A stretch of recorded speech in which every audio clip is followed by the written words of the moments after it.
Ողջույն։ Հայաստանի լրահոսում հանցավորության մասին լուրերը քանակով հավասար են մյուս բոլոր լուրերին։ Միայն վերջին շաբաթում բազմաթիվ կրակոցներ, դանակահարություններ, սպանություններ, ծեծկռտուքներ։ 3 լուր վերջին օրերից։ Երևանի Մուրացան փողոցում կրակոցներ են հնչել, նռնակ են նետել, 20-ամյա մի երիտասարդ զոհվել է, 15-ամյա պատանին հրազենային վնասվածքով տեղափոխվել է հիվանդանոց։ Դեպքի վայրում հայտնաբերվել են կրակված պարկուճներ, առնանման հետքեր, վնասված ավտոմեքենաներ։ Դրանից առաջ Լոռու մարզի Ստեփանավան քաղաքի հիվանդանոց է տեղափոխվել 30-ամյա քաղաքացի հրազենային վնասվածքով։ Դրանից առաջ Երևանի Վաղարշյան փողոցի շենքերից մեկի բակում միջադեպ է տեղի ունեցել, որի ժամանակ հնչել են կրակոցներ, կան վիրավորներ։ Դեպքի վայրում հայտնաբերվել են կրակված պարկուճներ, վնասված ավտոմեքենաներ, կացնի պոչ։ Սա մեր երկրի ամենօրյա լրահոսն է։ Քանի ծնողի արդեն տղա երեխային արգելել երեկոյան 8-ից հետո տանից դուրս գալ։ Վտանգավոր է։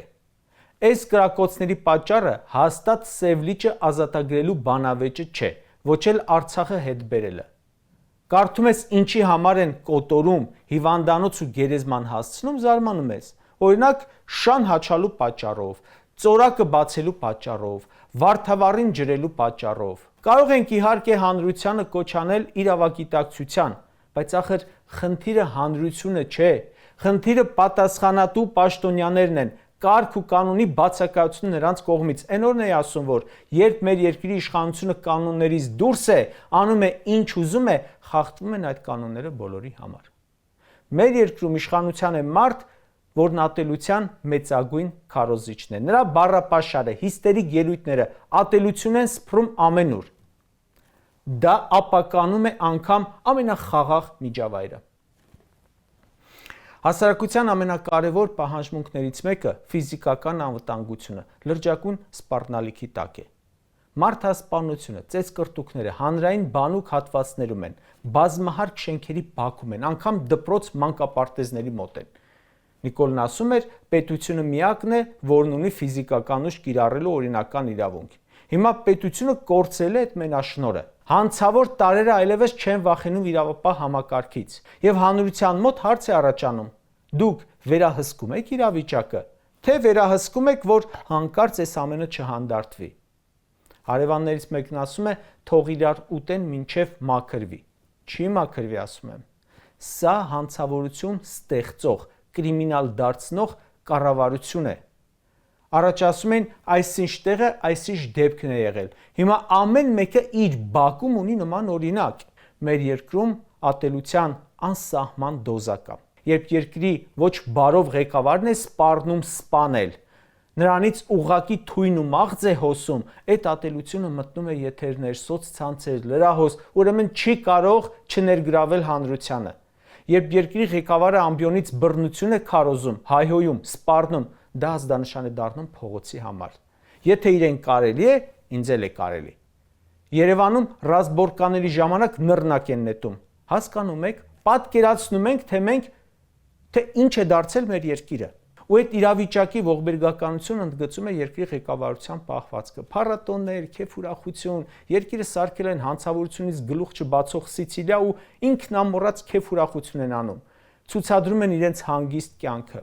Ներքին գործերի նախարար աշխատող այդ տիկինը, որ պետք է վաղուց արդեն 25 անգամ հրաժարական տված լիներ, ինչ որ կարմիր պասպորտ է գովազդում, թե սա Հայաստանի Հանրապետության կենսաչափական անձնագիրն է, աշխարհի ամենաանվտանգ փաստաթուղթը։ Ինչով է անվտանգ, կասեք,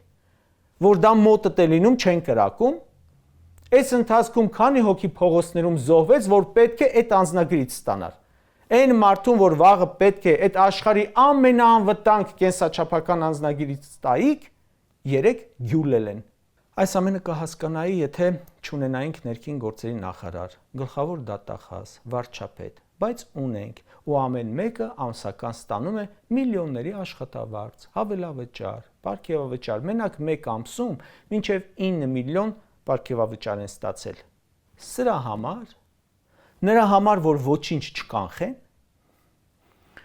Պետության ղեկավարներից ակնկալում է, որ ոչ միայն արձագանքեն արդեն տեղի ունեցած ողբերգություններին, այլև ստեղծեն այնպիսի միջավայր, որտեղ նման դեպքերը հնարավորինս կանխվեն։ Այդքան հեռախոս է գաղտնա լսում։ Թիմակիցն ասում էր, սաղ հեռախոսները լսվում են։ Բա որ լսվում են, կանխեք հանցագործությունները։ Զապիսի վրա հրապարակում էին ընտրությունների ժամանակ, իբր ընտրակաշարք են տվել, կտրում, կպցնում, ձայնագրություն էին ստեղծում։ Մի օր չլսեցինք, հանցագործություն կանխեիք այդ զապիսներով։ Կարդում ենք լուրը, որ վիճել են, հետո բաժանվել են, գնացել են, անձնակազմ են հավաքել, եկել ծեծկրտուկ սպանոցի վիրավորներ կան։ Հեռախոսով զանգել հավաքվել են, չէ, բանդայի անդամներին։ Դուք էլ հեռախոսները լսում եք, ինչ եք կանխել։ Թե ասել եք, չէ, սա ընտրական թեմա չէ, քաղաքական թեմա չէ, ոչինչ, թող իրար ուտեն։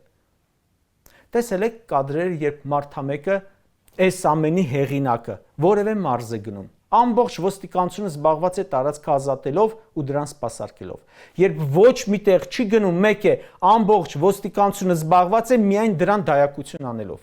Իսկ սաղ երկիրը կրիմինալը խեղդում է։ Հələ պատկերացրեք, էլի այսպիսի մի վարժություն անեն։ Ոստիկանություն 2 հատ զանգ է գնում, ասենք, պատկերացրեք, 2 հատ զանգ է գնում ոստիկանություն, մեկն ասում է այսինչ թաղամասում ոստիկանության շենքի կողքը ինչ որ ջահելներ իրար դանակահարում են։ Մյուսն էլ զանգում ասում է նույն թաղում ինչ որ մեկը պլանավորում է մի տարուց Նիկոլի դեմ ինչ որ գործողություն անի։ Ինչ եք կարծում, ոստիկանությունը որ դեպքի վայր կհասնի ու երբ կհասնի։ Այսքան կրակոց, սպանություն, վայրենություն։ Տեսել եք մեկին Ծառուկյանի պես օրինակ պոլին պարկեցնեն։ Չէ, որովհետև այդ փողոցային հանցագործները քո, այսինքն հանրության թշնամին են։ Դրանք Նիկոլին վտանգ չեն ներկայացնում, դրա համար էլ չեն պարկացնում այդպես։ Պարկեցնում են նրանց, ում Նիկոլն է համարում թշնամի։ Նիկոլի թշնամիներին այսինքն։ Կարճ ասած, պետության առաջին պարտականությունը մարդու կյանքի պաշտպանությունն է։ Ամենավտանգավորը ոչ միայն այս կրակոցներն են, այլև դրանց սովորելը, որ մեզ համար դառնան սովորական, արդեն այդ ճանապարհն ենք բռնել։ Փողոցային կռիվների պատճառով մահերը սովորական են դառնում։ Ասում է սահմանին մարդ չի զոհվում, իսկ երկրի ներսում այս իրավիճակը Ժորժ ջան չի հարթվելու, քանի որ մեր երկրում իշխանության է մարդ, որը ինքը ատելության կծիկ է, թույնով լի պարկ, այս հանցավորության ոգեշնչման աղբյուրը։ Դրա համար էլ մենք միշտ պատրաստվում ենք էլ ավելի վատին, քանի ինքը իշխանության է։